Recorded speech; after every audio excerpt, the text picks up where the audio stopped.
In this short video, we take a look at a second way to represent data visually.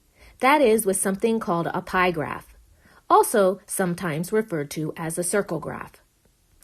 Let's take a look at the following circle graph from Statista.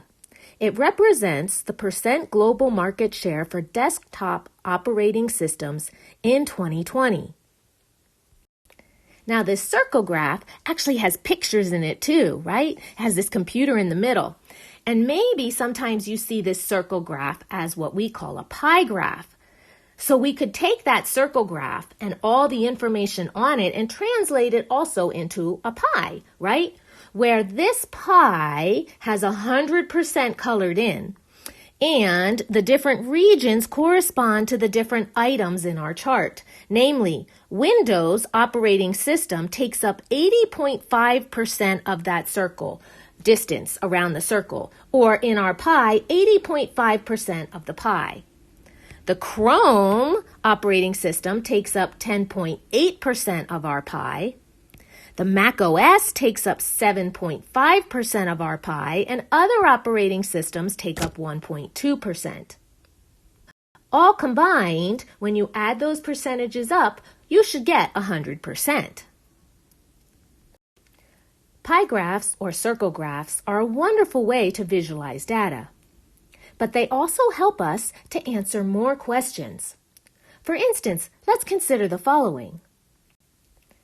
If we survey 5,000 people, based on this information from this pie graph, how many would we expect to use a Mac OS operating system?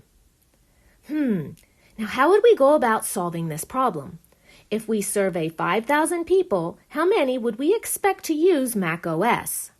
Well, the first thing we need to do is we need to see what percentage of the pie does the Mac OS operating system take up.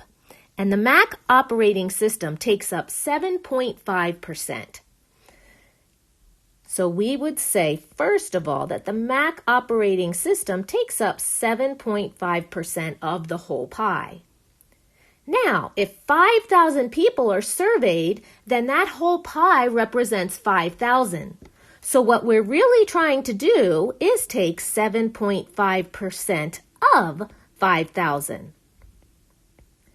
And when we see that word of, we know what that means in math. That's multiplication. So what we're doing is we're taking 7.5% times 5,000. And what do we do when we have a percent and we're going to multiply it? We first convert it into a decimal. We move 2 places to the left.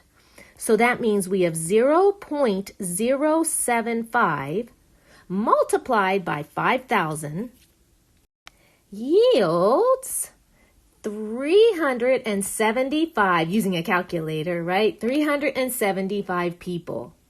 And what does that mean in words? That means out of 5,000 people, based on the percentages in this chart, 375 of them we expect to be using a Mac OS operating system. That was just a very brief introduction to pie charts and pie graphs. As you do your homework, you're going to get to see a lot more. If you have any questions, don't hesitate to reach out and contact me.